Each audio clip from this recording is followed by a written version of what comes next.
बात करते हैं भारत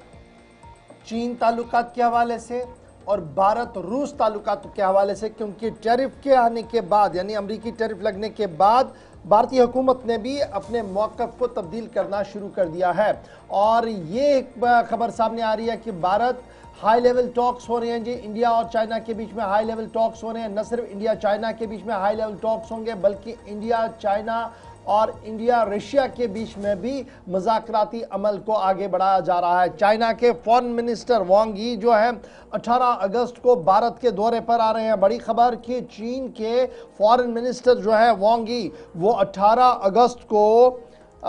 भारत के दौरे पर आ रहे हैं और कौमी सलामती के मुशीर NSA अजीत डोवाल रिप्रेजेंट करेंगे भारतीय वफ्द को उनके सामने। और फोकस ऑफ एजेंडा जो होगा वो सरहदी तनाव है, चाहे वो मशरकी लद्दाख का मामला हो या दीगर मामला जो सरहदें चीन के साथ लग रही है। एक तो उस पर तबादले ख्याल किया जाएगा, मुज़ाकरात किए जाएंगे, हल कैसे करना उस पर तबादले ख्याल किया जाएगा और आपसी ताल्लुकात को बेहतर बनाया जाए। ट्रस्ट बिल्डिंग और कॉन्फिडेंस बिल्डिंग मेजर्स उठाने की उम्मीद लगाई जा रही है। याद रखिएगा, इससे कबल कौमी सलामती के मुशीर, वजीर खारजा, वजीर खजाना चीन के दौरे पर चले गए थे, चाहे वो SCO का इजलास ही था, लेकिन उसी इजलास के दौरान कई चीज़ें जो है वो चली हैं। और इस ज़िमन में अब एक और ख़बर चीन के साथ ताल्लुकात को बेहतर करने के हवाले से सामने आ रही है, जहां पर इत्तलात और ख़बर यह है कि 18 अगस्त को वांग यी जो चीन के फॉरेन मिनिस्टर है, वजीर खारजा है, वो भारत के दौरे पर आ रहे हैं। अजीत डोभाल के साथ भी उनकी मुलाकात तय है और इस दौरान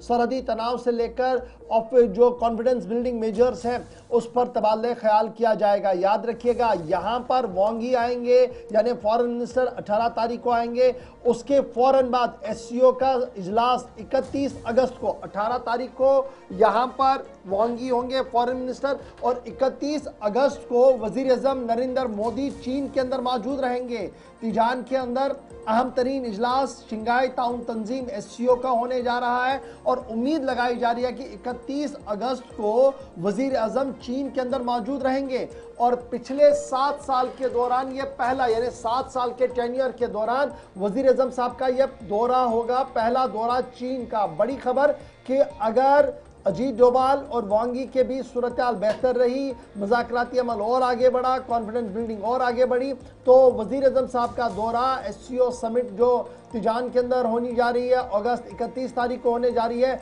उसमें वो शिरकत करेंगे। और इस तरीके से वज़ीर आज़म नरेंद्र मोदी 7 साल के वक्फे के बाद चीन के दौरे पर जा सकते हैं। भारत बैलेंस कर रहा है एनर्जी टाइज रूस के साथ भी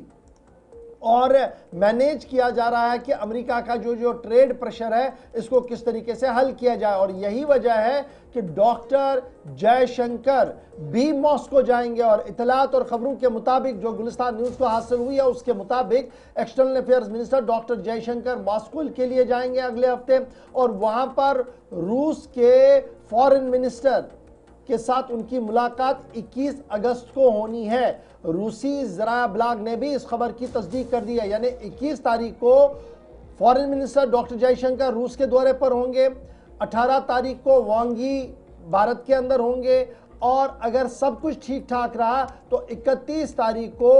वजीर आज़म नरेंद्र मोदी चीन के अंदर रहेंगे। तो इस दौरान जो हम आपको लगातार बता रहे थे कि अगस्त का महीना खबरों से भरा पड़ा है और इंटरनेशनल फोरम पर काफ़ी तब्दीलियां और दिलचस्प बातें होने जा रही है, उसमें एक तरफ से चीन, एक तरफ से रूस और भारत दोनों को बैलेंस करके चलने की कोशिश में है। 18 तारीख को वांग यी का भारत का दौरा, 7 साल के बाद वजीर आज़म मोदी चीन जाएंगे 31 अगस्त को, लेकिन उससे पहले 21 अगस्त को वजीर खारजा डॉक्टर जयशंकर भी रूस के अंदर मौजूद रहेंगे, जहां पर वो एनर्जी और दीगर मामला पर गुफ्तगू को आगे बढ़ाने की कोशिश करेंगे। यानी चीन को भी और रूस को भी पार्टनर के तौर पर लिए चलने की कोशिशें शुरू हो गई है। तो ये बड़ी और अहम दिलचस्प है, बड़ी पॉलिटिकल डेवलपमेंट है जो आने वाले 2-2.5 हफ्तों के अंदर अंदर आप देख सकते हैं।